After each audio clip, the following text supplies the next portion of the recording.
Hello friends, this is Poonam and welcome to Swira study points. तो friends, आज हम discuss करेंगे अधिगम का मूल्यांकन और ये टॉपिक सीटेट के लिए काफ़ी इंपॉर्टेंट है। तो यदि आप भी सीटेट की तैयारी कर रहे हैं तो वीडियो को पूरा लास्ट तक देखें और लास्ट में हम प्रीवियस ईयर क्वेश्चन भी डिस्कस करेंगे। तो चलिए फ्रेंड्स, शुरू करते हैं। उससे पहले यदि आप चैनल पर नए हैं तो चैनल को सब्सक्राइब कर लें, साथ ही बेल आइकन भी प्रेस कर लें ताकि आने वाली सभी वीडियो की नोटिफिकेशन आप लोगों को मिलती रहे।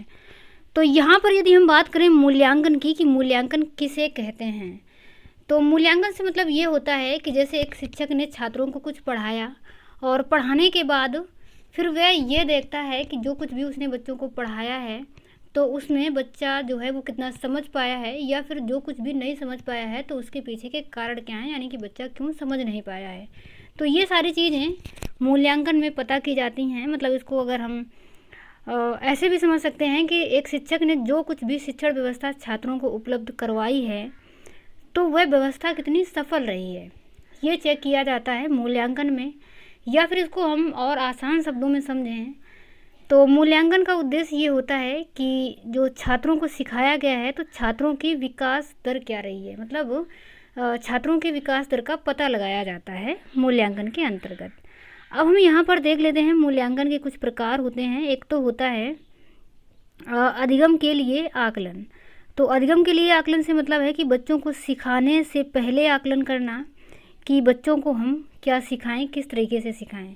तो जो अधिगम के लिए आकलन होता है इसमें क्या क्या किया जाता है, तो इसमें एक तो ये भी किया जाता है कि रुचियों की पहचान की जाती है बच्चों की, उनका पूर्व ज्ञान चेक किया जाता है, उनकी क्षमताएँ चेक की जाती हैं।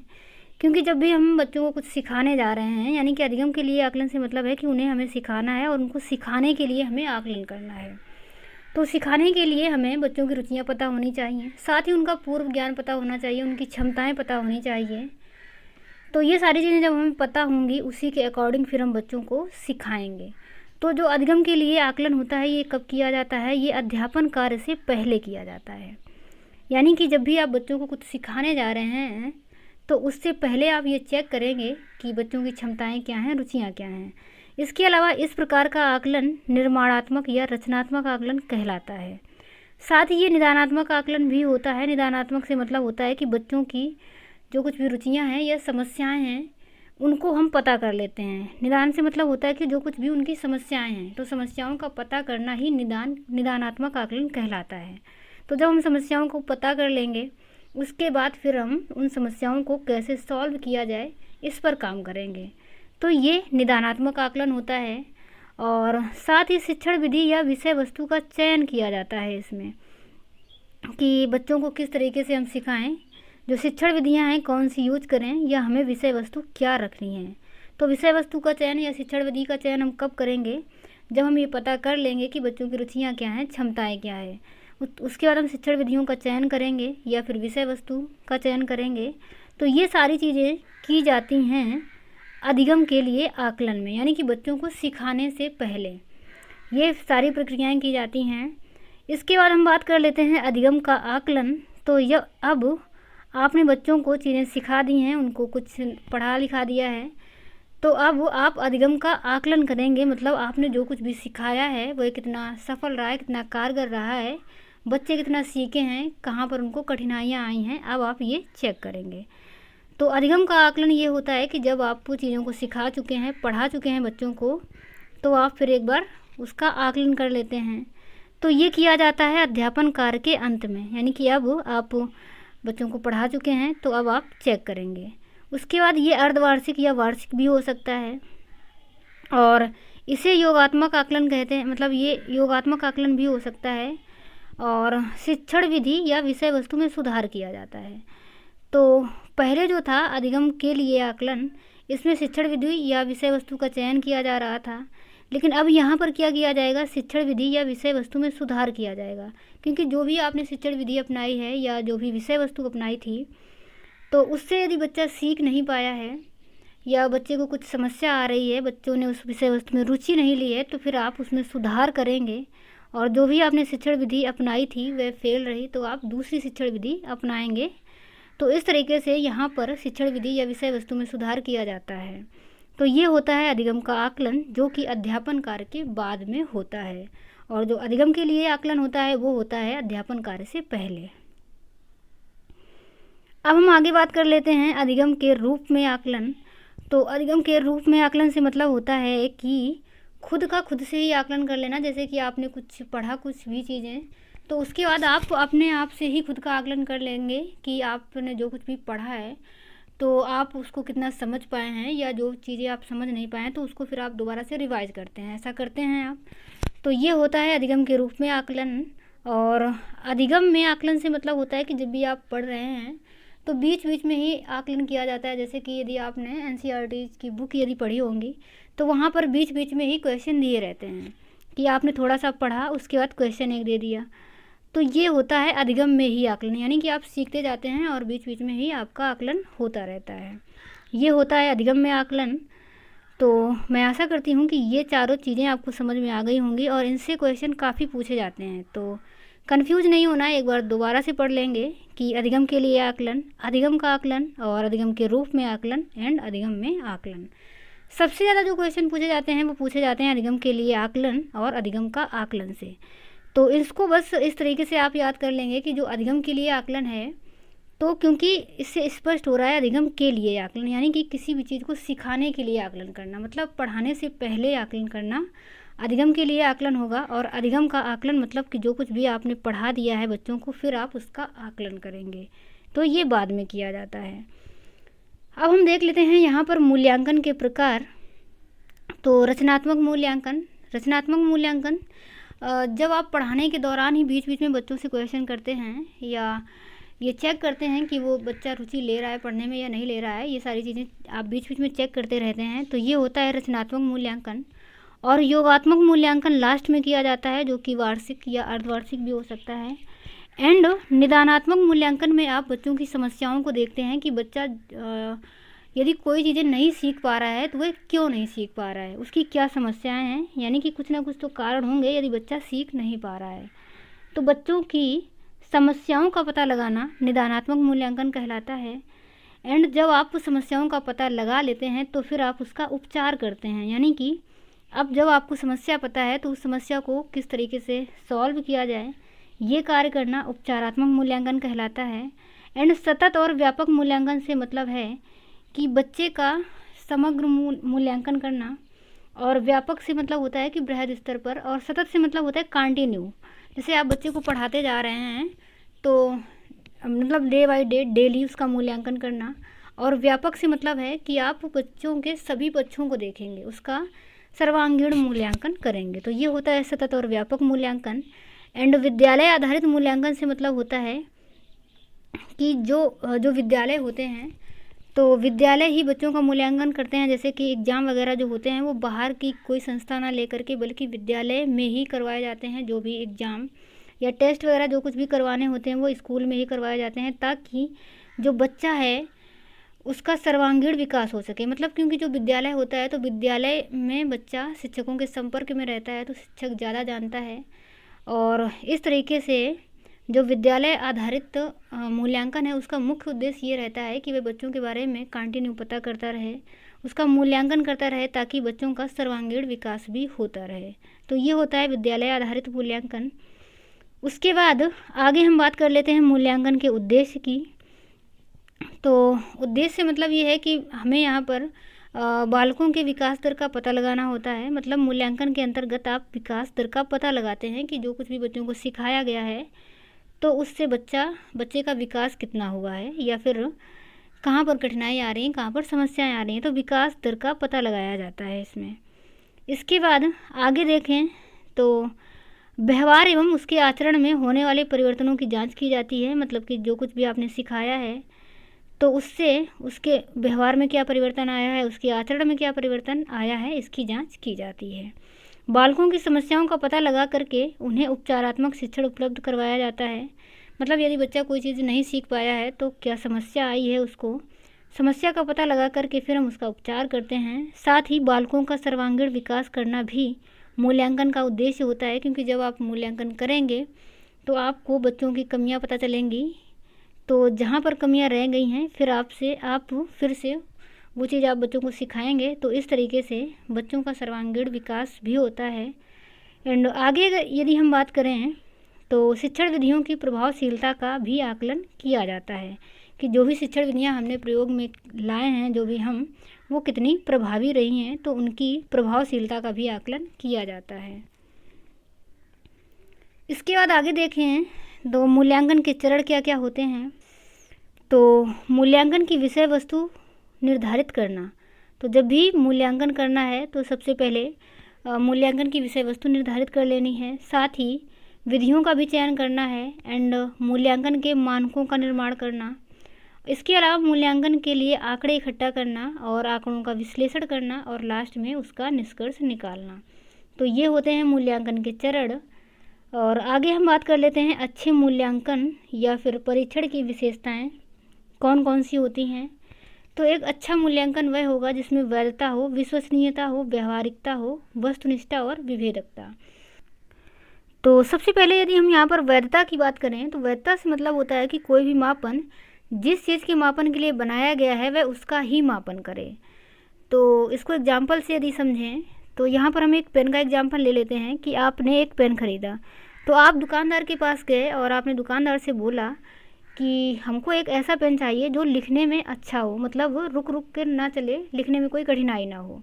आप पेन को ख़रीद कर ले आते हैं, लेकिन बाद में आप क्या देखते हैं कि पेन जो ऊपर से है देखने में बहुत अच्छा है, मतलब दिखने में एकदम अच्छा है, और जब आप लिख रहे हैं तो लिखने में आपको उसमें प्रॉब्लम होती है, मतलब वो सही से चल नहीं रहा है। तो यहाँ पर क्या है कि वैधता नहीं पाई गई।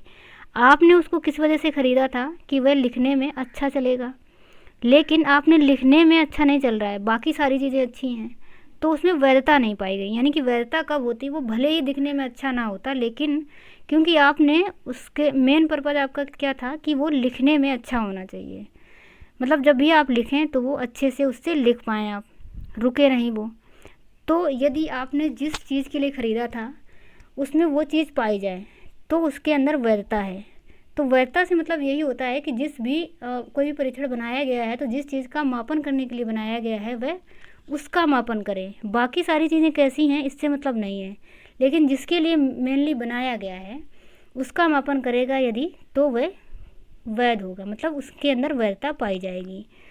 उसके बाद यदि हम बात करें विश्वसनीयता की, तो विश्वसनीयता से मतलब होता है कि बार बार यदि अनेक लोगों द्वारा किसी भी चीज़ का मूल्यांकन किया जा रहा है तो भी जो उसका निष्कर्ष है उसमें अंतर नहीं होना चाहिए। यानी कि यदि आपने एक क्लास में एग्ज़ाम लिया, किसी बच्चे की कापी यदि 4 लोगों ने चेक करी है, तब भी वहाँ पर जो भी आप निष्कर्ष पर पहुँचे हैं, जो भी रिजल्ट निकला है वो सेम ही होना चाहिए, तब तो वह विश्वसनीय है। इसके अलावा व्यवहारिकता से मतलब है कि कोई भी जो परीक्षण है वो व्यवहारिक होना चाहिए। ऐसा नहीं कि परीक्षण आपने बना दिया है लेकिन उसको व्यवहार में लाना या प्रयोग में लाना मुश्किल हो जाए, तो व्यवहारिक भी होना चाहिए। साथ ही वस्तुनिष्ठता से मतलब है कि मूल्यांकन ऐसा हो कि वहाँ पर व्यक्तिगत पक्षों का प्रभाव ना पड़े। तो जैसे कि विश्वसनीयता की हमने बात की कि यदि अलग अलग लोगों द्वारा उसको चेक किया जाता है तो जो उसका रिजल्ट है वो सेम ही रहता है। तो कुछ ऐसी ही बात वस्तुनिष्ठता में भी होती है कि वहाँ पर व्यक्तिगत पक्षों का प्रभाव नहीं पड़ना चाहिए। यानी कि किसी एक व्यक्ति ने किसी बच्चे की कॉपी चेक की तो उसने कुछ नंबर दे दिए, दूसरे ने चेक की तो कुछ और ही नंबर दे दिए, तो यहाँ पर फिर वस्तुनिष्ठता नहीं पाई जाएगी। उसके बाद विभेदकता की बात करें तो परीक्षण ऐसा होना चाहिए जिससे कि विभेदकता हो सके। विभेदकता से मतलब है कि जैसे आपने क्लास में बच्चों का एग्ज़ाम लिया, तो वहाँ पर बच्चों का जब आप एग्ज़ाम ले रहे हैं तो जो आपने एग्ज़ाम बनाया है, जो प्रश्न पत्र बनाया है, तो वो ऐसा होना चाहिए, क्योंकि बच्चे हैं क्लास में तो बच्चे सब तरीके के होंगे, कोई मंद बुद्धि होगा, कोई तेज बुद्धि का होगा। लेकिन आपने पेपर बनाया तो मंद बुद्धि वाला भी 100 नंबर ले आया और तेज बुद्धि वाला तो लाया ही, तो आप फिर वहाँ पर विभेद नहीं कर पाएंगे। यानी कि आपको पता ही नहीं चलेगा कि कौन सा बच्चा मंद बुद्धि का है, कौन सा तेज है। तो फिर वहाँ पर आप सुधार क्या करेंगे, यानी कि जब भी आप प्रश्न पत्र बनाएं तो इस तरीके से बनाएं कि आप विभेद कर पाएँ, तभी तो आप बच्चों को समझ पाएंगे कि कौन सा बच्चा तेज़ है, कौन सा तेज़ नहीं है। तो जो तेज़ नहीं है तभी आप उसकी समस्याओं को समझेंगे और आगे उनका निदान करेंगे। तो जो मूल्यांकन है या जो परीक्षण है वो ऐसा होना चाहिए जो कि विभेद भी कर पाए। तो ये होती हैं एक अच्छे मूल्यांकन या अच्छे परीक्षण की विशेषताएं कि वो वैधता उसमें पाई जानी चाहिए, विश्वसनीयता होनी चाहिए, व्यवहारिक होना चाहिए, वस्तुनिष्ठता होनी चाहिए और विवेकता होनी चाहिए। इसके बाद हम बात कर लेते हैं मूल्यांकन के उपकरण की। तो उपकरण क्या होते हैं, एक तो पोर्टफोलियो। पोर्टफोलियो से भी हमें बच्चों के बारे में पता चलता है, क्योंकि उसमें बच्चों का जो डाटा होता है वो संग्रहित रहता है। साथ ही प्रश्नों के माध्यम से भी हम पता करते हैं, क्योंकि जब आप बच्चों से प्रश्न पूछते हैं तब भी आप उनके बारे में पता कर पाते हैं अवलोकन करके एंड परीक्षण के माध्यम से, या फिर रिकॉर्ड, तो जो भी किसी बच्चे का रिकॉर्ड होता है उसके माध्यम से भी आप बच्चों के बारे में पता करके उनका मूल्यांकन कर पाते हैं। तो ये होते हैं मूल्यांकन के उपकरण। अब हम कुछ क्वेश्चन की आगे प्रैक्टिस कर लेते हैं। तो यहाँ पर हम देखेंगे पहला क्वेश्चन, और हमारा पहला क्वेश्चन है, निम्नलिखित में से कौन सी पोर्टफोलियो की विशेषता नहीं है। तो पोर्टफोलियो समय विशेष के दौरान दिए गए कार्यों को संकलित करता है और विकासात्मक परिवर्तनों पर प्रकाश डालता है। तो यहाँ पर पूछा गया विशेषता नहीं है। तो जो पोर्टफोलियो होता है उसमें समय विशेष के दौरान किए गए कार्यों का संकलन होता है, मतलब उसमें संकलन किया जाता है पोर्टफोलियो के अंदर।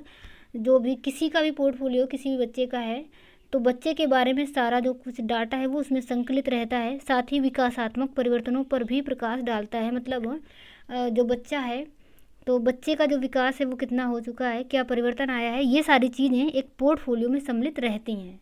तो यहाँ पर नहीं वाला पूछा है और ये सही है, तो ये हमारा ऑप्शन सही नहीं होगा। उसके अलावा दूसरा ऑप्शन देख लेते हैं, पोर्टफोलियो विद्यार्थियों को अभिकल्प करने, संग्रह करने और मूल्यांकन करने में संलग्न करते हैं। तो ये बात भी सही है कि जो पोर्टफोलियो होता है उसमें क्योंकि बच्चों का डाटा संग्रहित रहता है तो हमें आसानी होती है उनका मूल्यांकन करने में। मतलब किसी भी बच्चे के बारे में यदि पता करना है तो आप उसका पोर्टफोलियो जो है उसको देख लीजिए, तो बच्चे के बारे में पता चल जाएगा, आप बच्चे का मूल्यांकन कर पाएंगे। इसके अलावा तीसरा ऑप्शन देख लेते हैं, पोर्टफोलियो विद्यार्थियों को स्वयं की अधिगम प्रकृति के आकलन में संलग्न करके स्वनियमितता को समुन्नत करते हैं। तो ये बात भी सही है, क्योंकि जो पोर्टफोलियो होता है तो उसमें विद्यार्थी स्वयं भी अपने अधिगम प्रकृति का आकलन कर पाते हैं, मतलब बच्चा खुद भी ये देख पाता है कि उसने क्या क्या प्रगति की है पोर्टफोलियो के माध्यम से। इसके अलावा पोर्टफोलियो में असंबंध परीक्षण और क्विज होते हैं और अधिगम के उत्पाद को सुनिश्चित करते हैं। तो ये बात तो सही है कि अधिगम के उत्पाद को सुनिश्चित करते हैं, बट यहाँ पर ये बोल रहा है कि पोर्टफोलियो में असंबंध परीक्षण होते हैं। असंबंध से मतलब है जिसका मतलब जिससे हमारा कोई संबंध नहीं है, यानी कि जो हमारे सिलेबस से बाहर की चीज़ें हो सकती हैं या फिर जो हमारे लिए आवश्यक नहीं है। तो ऐसे परीक्षण और ऐसे क्विज पोर्टफोलियो में शामिल नहीं किए जाते हैं। तो यहाँ पर नहीं वाला ही पूछा गया है, इस वजह से बाकी ऑप्शन गलत और जो फोर्थ ऑप्शन है ये वाला हमारा सही हो जाएगा। अब हम आगे देख लेते हैं अगला क्वेश्चन, एंड हमारा अगला क्वेश्चन है कि आकलन का उद्देश्य क्या है। बच्चों को भय मुक्त परिवेश में अध्ययन करने के लिए प्रेरित करना, बच्चों को धीमी गति से सीखने वाले प्रखर एवं समस्यात्मक रूप में चिन्हित करना, अधिगम पर विश्वसनीय प्रतिपुष्टि देना, या फिर कक्षा में प्रतियोगिताओं को प्रोत्साहित करना। तो यहाँ पर हम देखेंगे कि आकलन का उद्देश्य क्या होता है। तो आकलन का उद्देश्य ये नहीं होता कि बच्चों को भय मुक्त वातावरण में अध्ययन करवाया जाए, मतलब बच्चों को भय मुक्त वातावरण में अध्ययन करवाना चाहिए, ये बात सही है, लेकिन ये आकलन का उद्देश्य नहीं होता। इसके अलावा बच्चों को धीमी गति से सीखने वाले प्रखर एवं समस्यात्मक रूप में चिन्हित करना, तो ये काम हमें करना नहीं होता है, मतलब बच्चों को ऐसे चिन्हित नहीं करना है, उनको ऐसे वर्गीकृत नहीं करना है। इसके अलावा अधिगम पर विश्वसनीय प्रतिपुष्टि देना या फिर कक्षा में प्रतियोगिताओं को प्रोत्साहित करना, तो ये भी आकलन का उद्देश्य नहीं होता, बल्कि जो आकलन का उद्देश्य होता है ये होता है अधिगम पर विश्वसनीय प्रतिपुष्टि देना। मतलब बच्चों को जो कुछ भी सिखाया गया है तो आकलन के माध्यम से फिर हमें प्रतिपुष्टि का पता चलता है कि बच्चों ने क्या सीखा है क्या नहीं सीखा है, ये हमें आकलन के माध्यम से ही पता चलता है, इसकी प्रतिपुष्टि आकलन से ही होती है। तो ऑप्शन हमारा तीसरा वाला सही हो जाएगा। उसके बाद हम बात कर लेते हैं अगले क्वेश्चन की, और हमारा अगला क्वेश्चन है, निम्नलिखित में से कौन सा एक उपयुक्त रचनात्मक आकलन कार्य नहीं है। खुले अंत वाले प्रश्न, परियोजना, अवलोकन, या फिर विद्यार्थियों का योग्यता क्रम निर्धारित करना। तो यहाँ पर रचनात्मक आकलन कार्य नहीं है। खुले अंत वाले प्रश्न ये भी रचनात्मक के अंतर्गत आते हैं। जब हमने पढ़ाया था चिंतन के बारे में, अभिसारी चिंतन और अपसारी चिंतन, तो वहाँ पर हमने बताया था कि जो अपसारी चिंतन होता है वहाँ पर खुले अंत वाले ही प्रश्न होते हैं। अब सारे चिंतन से मतलब होता है कि कोई भी प्रश्न आपको दिया गया है तो उसके कई सारे हल हो सकते हैं, मतलब कोई भी समस्या आपको दी गई है तो उसको एक से अधिक हल हो सकते हैं। तो ऐसे प्रश्न जो होते हैं वो खुले अंत वाले प्रश्न होते हैं। और खुले अंत वाले जो प्रश्न होंगे तो जब कई सारे आंसर हो सकते हैं तो आप वहाँ पर विचार करेंगे, रचना करेंगे, इस वजह से वो रचनात्मक हो जाएगा। तो ये रचनात्मक होता है। परियोजना कार्य भी रचनात्मक होती है। कोई भी आपको प्रोजेक्ट दिया गया है तो वहाँ पर भी क्रिएटिविटी रहती है। अवलोकन में भी रचनात्मकता होती है। इसके अलावा विद्यार्थियों का योग्यता क्रम निर्धारित करना, तो कभी भी हमें ये काम नहीं करना है कि बच्चों का योग्यता क्रम निर्धारित करना, मतलब बच्चों को अलग अलग वर्गीकृत कर देना कि कौन मंद बुद्धि है, कौन तेज बुद्धि है। ये काम सारे नहीं करने होते हैं। तो हमारा जो ऑप्शन है वो यही वाला सही हो जाएगा, क्योंकि इसमें नहीं वाला पूछा गया है। अब हम देख लेते हैं अगला क्वेश्चन, और हमारा अगला क्वेश्चन है प्राथमिक स्तर पर बच्चों की भाषा का आकलन करने का उद्देश्य है उसकी पठन क्षमता का आकलन करना, भाषा प्रयोग की क्षमता का आकलन करना, लेखन क्षमता का आकलन करना, या फिर उसकी बोलने की कुशलता का आकलन करना। तो प्राथमिक स्तर की बात हो रही है तो इस टाइम जो सबसे ज़्यादा मुख्य उद्देश्य होगा भाषा आकलन करने का वो ये होगा कि उसके भाषा प्रयोग की क्षमता का आकलन करना, मतलब उसकी जो भाषा प्रयोग करने की क्षमता है वो कितनी है, किस तरीके से वह भाषा का प्रयोग कर रहा है। तो ऑप्शन हमारा सेकेंड नंबर सही हो जाएगा।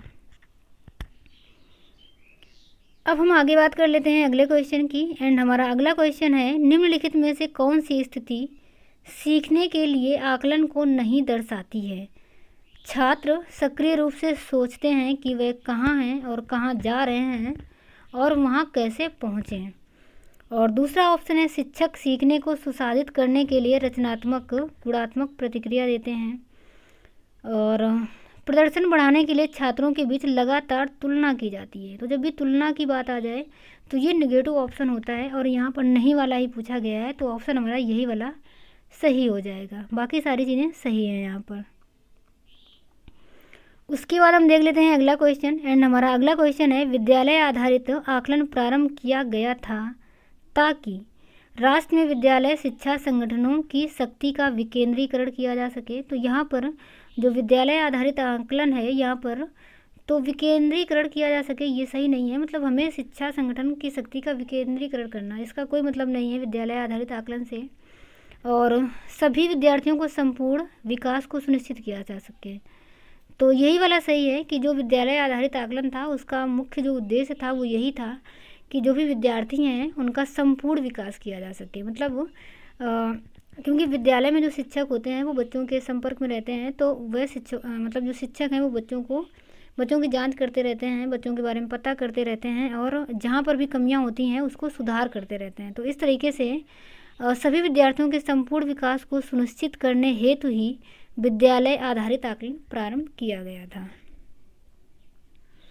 हम देख लेते हैं अगला क्वेश्चन, और हमारा अगला क्वेश्चन है एक शिक्षक 1 महीने की अवधि के अंतराल में विद्यार्थियों को निबंध लेखन के लिए कई ड्राफ्ट लिखने के लिए देता है। यदि ये शिक्षक प्रत्येक विद्यार्थियों के सभी ड्राफ्ट को ध्यान में रखता है और उन सभी ड्राफ्ट पर काम करने की प्रक्रिया को भी मान्यता देता है तो इस प्रकार के मूल्यांकन को क्या कहेंगे। योगात्मक, मानक संदर्भित, रचनात्मक और मानकीकृत। तो जब भी मानकीकृत या मानक की बात होती है ये ऑप्शन गलत होते हैं, निगेटिव ऑप्शन होते हैं। और अब बात करें योगात्मक या फिर रचनात्मक, तो जो एक शिक्षक है वो निबंध लेखन देता है महीने की अवधि के अंतराल में देता है हालांकि, बट जो भी ड्राफ्ट देता है तो वह हर ड्राफ्ट को ध्यान में रखता है और हर ड्राफ्ट पर वह जो भी प्रतिक्रिया की गई है उसको भी मान्यता देता है। तो इस प्रकार की जो क्रियाएं होंगी या इस प्रकार का जो मूल्यांकन होता है वो रचनात्मक मूल्यांकन होता है। तो ऑप्शन हमारा तीसरा वाला सही हो जाएगा। उसके बाद हम बात कर लेते हैं अगले क्वेश्चन की, मूल्यांकन का केंद्र होना चाहिए, अधिगमकर्ता क्या नहीं कर सकता, इसका चित्रण करना। तो कभी भी हमें ऐसा नहीं सोचना है कि अधिगमकर्ता क्या नहीं कर सकता, क्योंकि क्षमताएं सभी के अंदर होती हैं। तो ये डिसाइड करना गलत है कि वह ये कर नहीं सकता, तो हमें ये सुनिश्चित भी नहीं करना है, इस वजह से ये ऑप्शन गलत हो जाएगा। एंड कक्षा के दूसरे बच्चों की तुलना में अधिगमकर्ता के प्रदर्शन का स्पष्टीकरण करना या फिर मानक वर्ग में बच्चों को लेबलिंग करना। तो मानकीकृत या मानक की जब भी बात हो या लेबलिंग करना बच्चों को अच्छे बुरे के साथ, तो ये सारे जो ऑप्शन हैं ऐसे वाले निगेटिव माने जाते हैं। इन चीज़ों को आप ध्यान में रखेंगे। और जो अगला है, अधिगमकर्ता क्या है, कैसे सीख रहा है, इसका वर्णन करना। तो मूल्यांकन का मतलब तो यही होता है कि बच्चा जो क्या है और कैसे सीख रहा है, इस चीज़ का पता लगाना ही मूल्यांकन कहलाता है। तो ऑप्शन हमारा 4th नंबर ही सही हो जाएगा। और जो 2nd नंबर है, इसमें भी तुलना की बात करी गई, तो तुलना हमें नहीं करनी होती है कभी भी बच्चों में। जहाँ पर भी तुलना की बात करी जाए या फिर वह ऐसा नहीं कर सकता, क्योंकि सीखने की क्षमता तो सभी में होती है, तो ऐसा नहीं सोचना है कि वह ये कर नहीं सकता। और लेबलिंग भी नहीं करना है, यानी कि मानक या लेबलिंग करना बच्चों को अच्छे बुरे के साथ, तो ये सारी क्रियाएं हमें करनी नहीं होती हैं। और उसके अलावा भी मूल्यांकन का मतलब भी यही होता है कि जो बच्चा है वो कैसे सीख रहा है और वह क्या है, क्या कैसे सीख रहा है, इसका वर्णन करना ही मूल्यांकन कहलाता है। तो ऑप्शन हमारा 4 नंबर सही हो जाएगा। तो चलिए फ्रेंड्स, आज की वीडियो में हम इतना ही रखते हैं और आगे मिलेंगे अगले वीडियो में। तब तक के लिए bye bye and take care.